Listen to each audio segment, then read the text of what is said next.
Hey everybody, welcome back to Lettermen Row. I am Austin Ward, joined again by Tim May and Jeremy Birmingham for Rapid Reaction, brought to you by Buyers Auto. The stuff to react to starting to come fast and furious, Tim, and that's a good sign that maybe a big decision is looming. But Ryan Day really kicked it up a notch. He'd been largely silent for the last month. He had been advocating strongly around that first vote in August and pushing to play or at least delay to late September and then try to have a season. He's broke out of that silence, published a statement first to Twitter on Thursday and then sent out to the rest of us here in the media, targeting that mid-October date and then asking that simple question, why can't they play? Yeah. I mean, our players want to know why can't they play, the finish of that, and just reading it again gave me chills. I mean, I got to admit, it gives me chills of a head football coach at Ohio State being that audacious. You know, as I tweeted it, in my opinion, the masks are still up, because of COVID-19, but the gloves have come off in the Ohio State corner. They're ready to fight for their season. And by their season, they're not talking about a late January season. They're talking about being able to be in contention for the college football playoffs. And the only way you're going to be in contention in that regard is by starting sometime in mid-October, preferably earlier October, but mid-October and on. And it looks like Ryan Day is now ready to fight for it. Yeah, Tim, we'll get to this. You and I have both been doing a lot of digging into what that date might be for the return to play model. Right now, the sources I've talked to think that would now be around October 17th. We can get into that a little bit. But Berm, you've talked a number of times about the passion that Ryan Day doesn't often show publicly that exists and burns brightly behind closed doors or when he's with his team. I really thought that over the last couple of weeks, as the petitions and the lawsuits and all the protests mounted, that maybe it would help. Jim Harbaugh went out publicly and spoke with his team last week that maybe he needed to do something. This is the path he chose. He's not always comfortable, showing that anger in public. But if you're not going to do it now, when that vote looms, it'll be too late. Yeah, I mean, for Coach Day, for Coach James Franklin at Penn State, who also on Thursday was very, very adamant about the fact that the league is failing its members. I think it's time that these guys understand that maybe right now the presidents are the ones holding the cards, but the coaches are the ones that people are paying money to see play the game, okay? And these guys have an opportunity to step up and say, hey, you guys – and this is what we talked about on Wednesday, Austin. At some point, these coaches hold the leverage and down the line, right? Like the players hold the leverage over coaches. Coaches hold leverage over these presidents.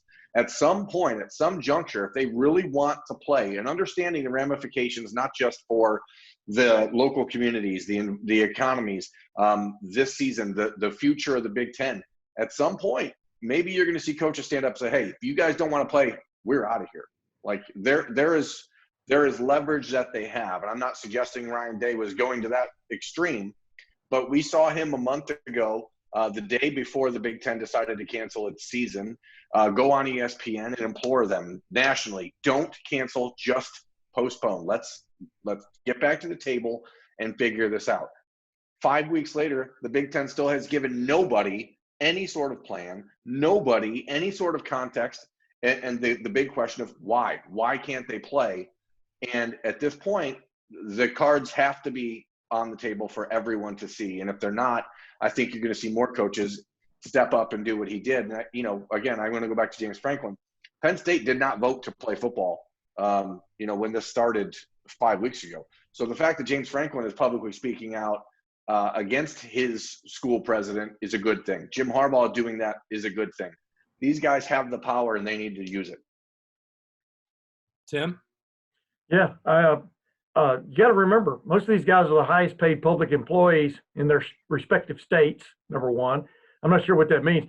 I'm not sure that if they don't get to play that they're all out of here. I think I would disagree with Berm on that, because where are you going to go for $7 million a year, There are a lot of openings out there for those jobs. But the bottom line is, I agree with Berm on this. I mean, they are flexing their muscle maybe like they should have in Moss 3 or 4 weeks ago.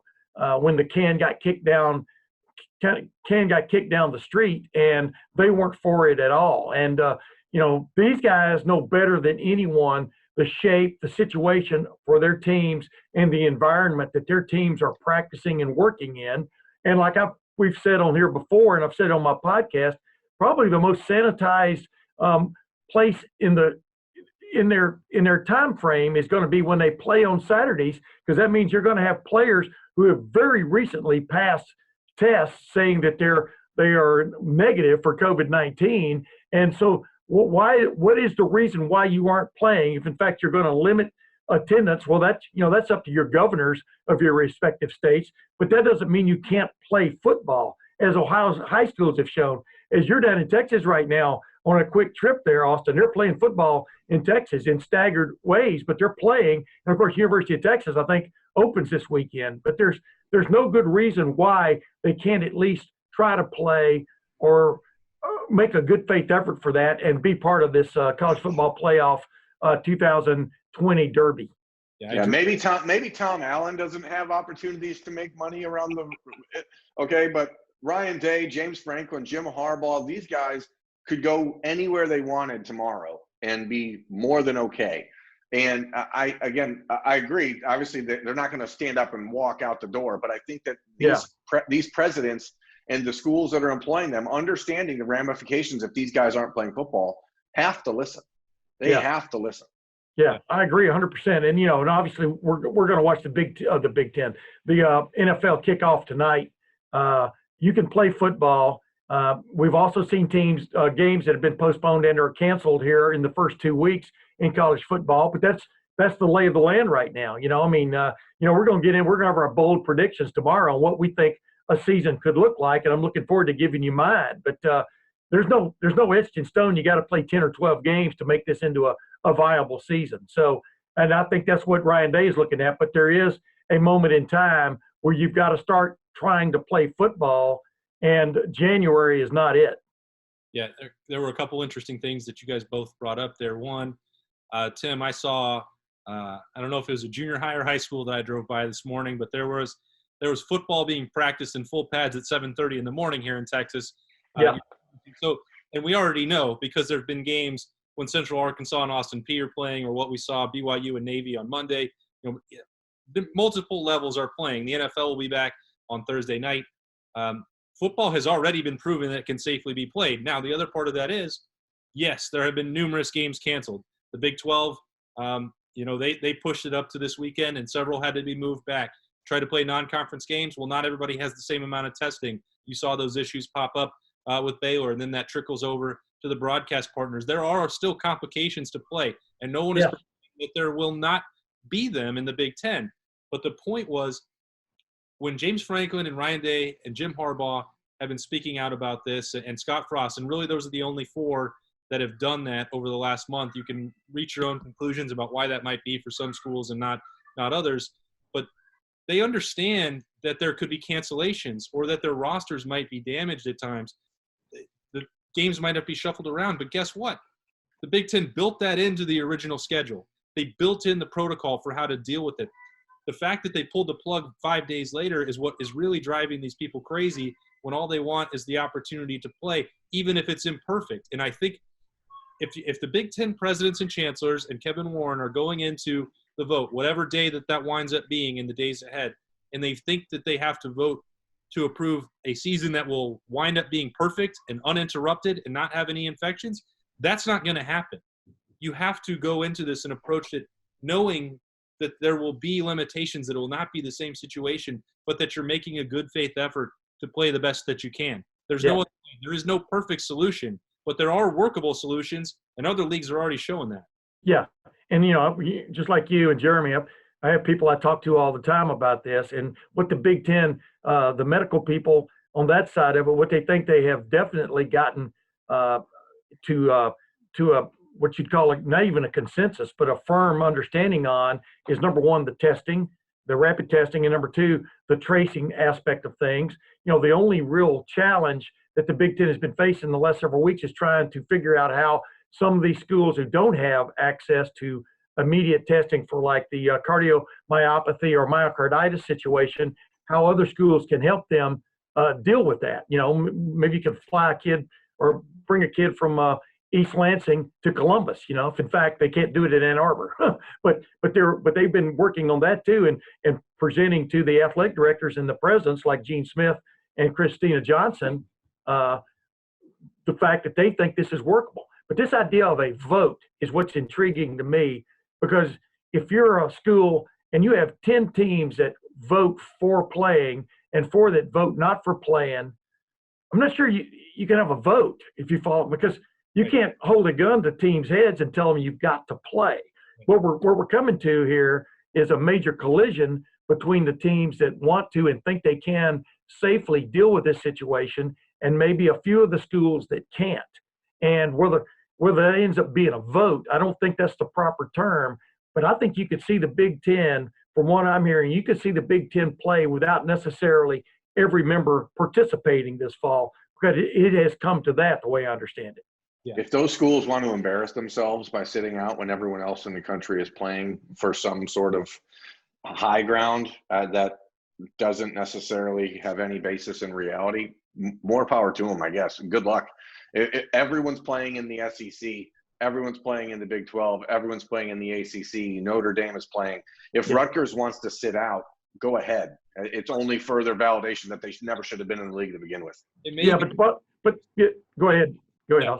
Maybe in that situation with Rutgers that they can't play with a number of limitations that they have. Now, they maybe shouldn't have been in the Big Ten in the first place, but your point is also correct. For what I've said in the last couple of days, we've had this conversation, Berm.